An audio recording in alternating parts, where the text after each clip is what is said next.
This is a call for an uprising. Welcome to today's show.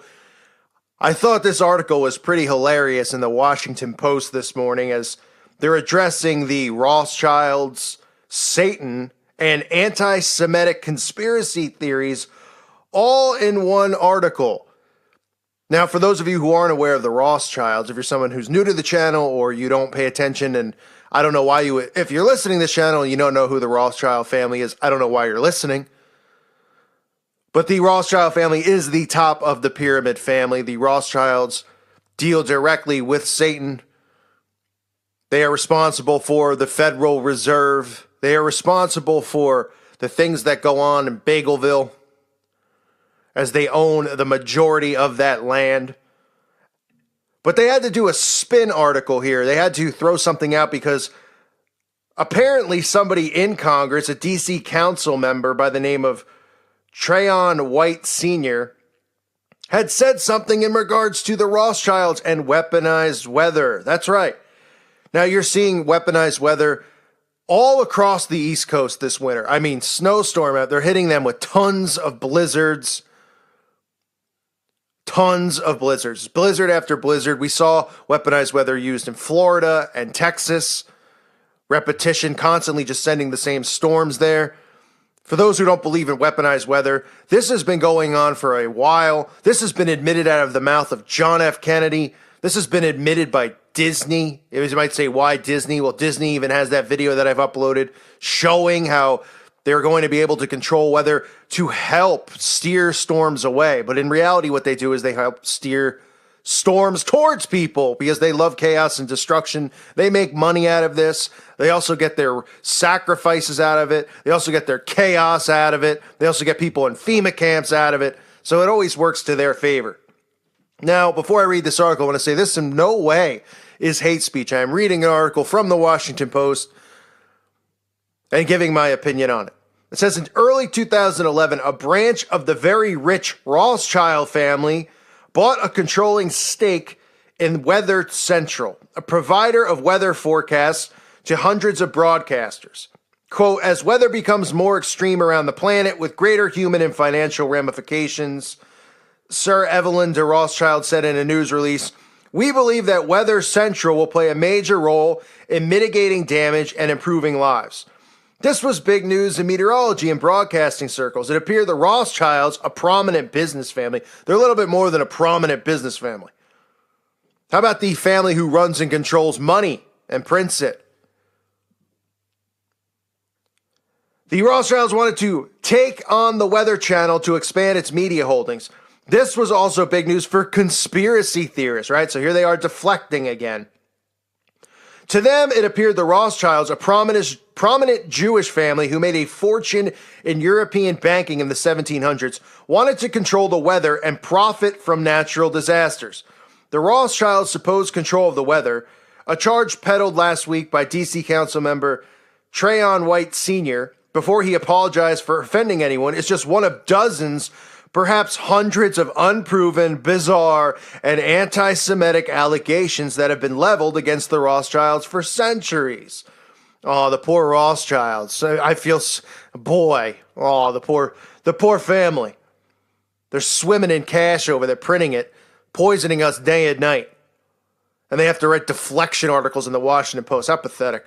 The list of their supposed atrocities spread by militant pastors, fringe political candidates, and garden variety nut jobs, I guess that's us, right? The garden variety nut job, include controlling the world economy, bankrolling Hitler, plotting to kill Presidents Abraham Lincoln and JFK, funding Israel, funding the Islamic State, inflicting financial distress on Asians, and most recently messing with the weather. Is that what their Wikipedia definition? Because it sounds pretty accurate to me. Quote, man, it just started snowing out of nowhere this morning, man. Y'all better pay attention to this climate control, man. The climate manipulation, White said in a video posted to Facebook. And DC keep talking about we a resilient city, and that's a model based off the Rothschilds controlling the climate to create natural disasters they can pay for to own the cities, man. Be careful. It wasn't the first time White repeated anti-Semitic conspiracy theories. I mean, what in there is anti-Semitic? First of all, what is anti-Semitic in there? Let's reread that quote. I mean, how are they? You see how when people are on to something, they don't even tag it with the right way to deflect it. This guy's talking about weather control and the Rothschilds. He says nothing in there that's anti-Semitic. But because the Rothschilds happen to be Jewish, it makes this person anti-Semitic because he's questioning the weather control and the Rothschilds. I mean, are you kidding me? That's like saying if a Jewish person was convicted of murder, or was on trial for murder, and you call the person a murderer, they would come after you and say, well, you're being anti-Semitic. Like, what are you talking about? He said, man, it just started snowing out of nowhere this morning. Man, y'all better pay attention to climate control and climate manipulation. We're a resilient city, and that's a model based off the Rothschilds controlling the climate to create natural disasters they can pay for to own the cities. Be careful. Nothing in there anti-Semitic, but of course they're using anti-Semitism. Why not, right? It says it wasn't the first time White repeated anti-Semitic conspiracy theories about the Rothschilds during a February 27th meeting with Mayor Manuel E. Bowser, like Bowser from Mario, I guess, and other city officials. White was captured on video claiming that the family controls the World Bank and the federal government. Well, they do. I mean, don't take a rocket scientist to figure out who's behind the Federal Reserve. God, I mean, is the Washington Post kidding us here? I think we're that stupid. It said, when did the craziness about the Rothschilds begin? A long time ago. Why? The Battle of Waterloo. This is where they start tying in Satan now. In 1846, 3 decades after Napoleon's French army had been vanquished in what is now Belgium by a British and Dutch force, a political pamphlet signed Satan went 19th century viral. The Independent, a London newspaper, recounted the story of the pamphlet a few years ago under the headline, The Rothschild Libel. Here's a story that Satan told. Nathan Rothschild, the founder of the London branch of the bank, was a spectator on the battlefield that day in June 1815, and as night fell, he observed the total defeat of the French army. This was what he was waiting for. A relay of fast horses rushed him to the Belgian coast, but there he found, to his fury, that a storm had confined all ships to port. Undaunted, does greed admit anything is impossible? Asked Satan. He paid a king's ransom to a fisherman to ferry him through wind and waves to England. Reaching London 24 hours before official word of Wellington's victory, Rothschild exploited his knowledge to make a killing on the stock exchange in a single coup. The pamphlet charged he gained 20 million francs.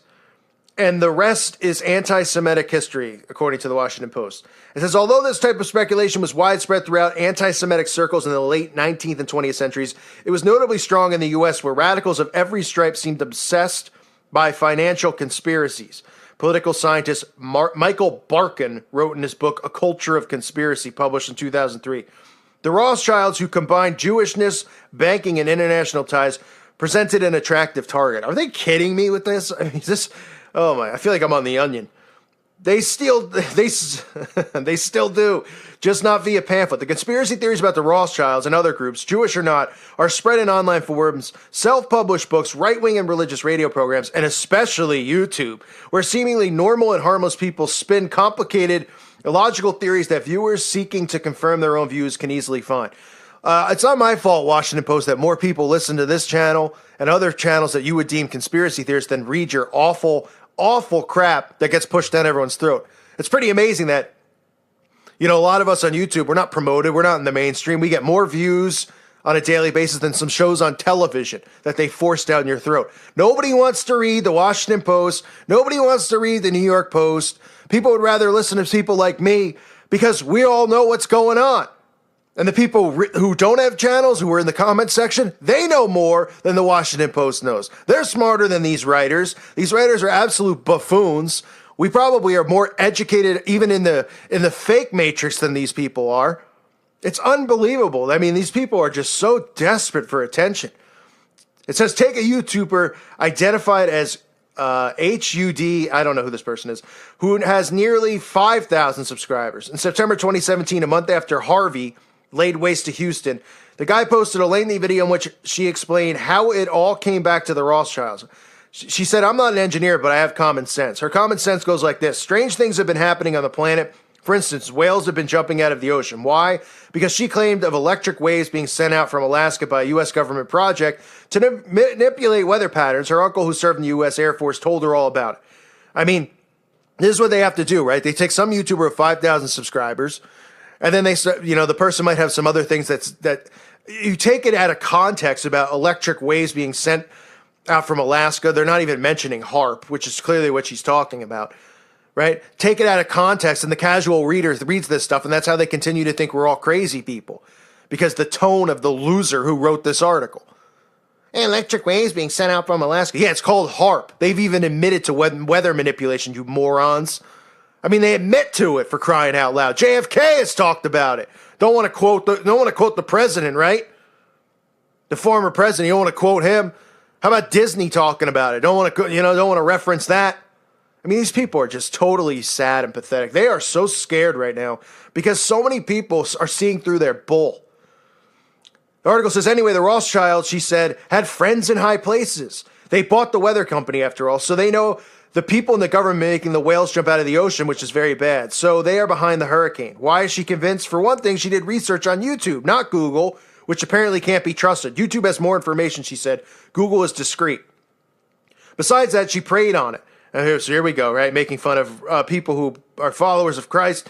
She said she prayed on it. And what came to her as a vision was a funny-looking ogre who had a comedic sense and was very surreal. So you see how they pick these things? You ever notice, this channel has never been referenced in any of these articles by anyone.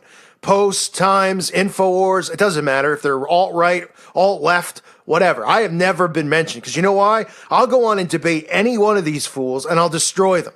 I'll make them look like buffoons, because I could just see what they're doing and call them out on it, and how they're taking things that are so far-fetched, and then they're using humor to deflect to make the audience, laugh about it instead of taking it seriously and talking about real things such as HAARP that exist.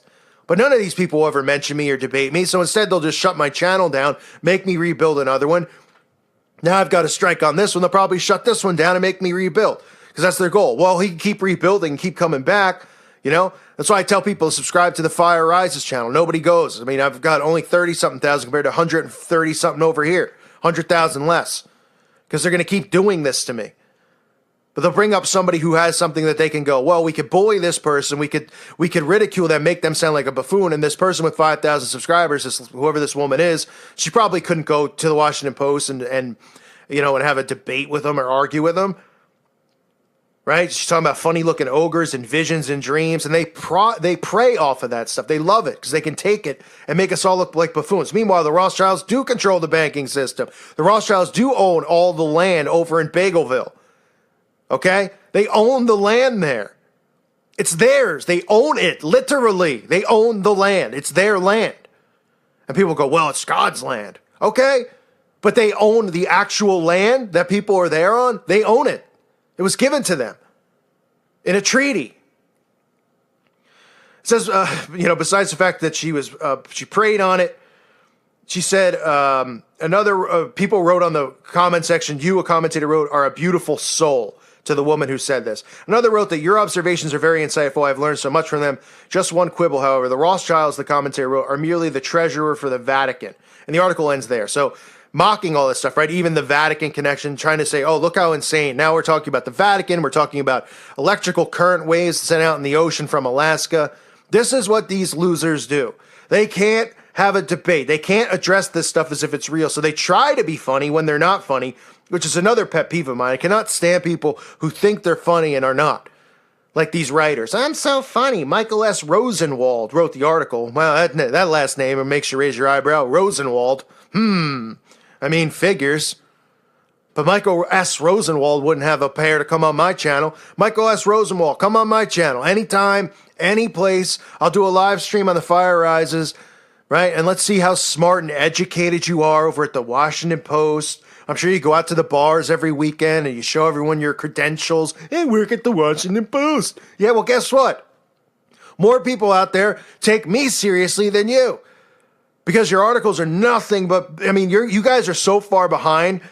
You might as well do another course at Bohemian Grove and teach your editors and your writers that everyone's aware of the Rothschilds. So why don't you just stop even trying to deflect on that and just accept it and say, well, they do run the Federal Reserve. Well, they do own the land there because everybody knows it. Okay? You're not going to, the dumbed down people out there who don't care, if they stumble upon channels like mine, they're going to learn this stuff and they're going to care because they're going to realize that they're enslaved to people such as the Rothschilds. And then there's gatekeepers like the people at the Washington Post who want to keep everybody sucked into this matrix. The article's a joke, a complete joke. The writer's a complete disgrace and an embarrassment. He should be working on writing his resignation right now. That might be the best thing he could ever write. I thank you for listening to today's show. God bless all of you and your families.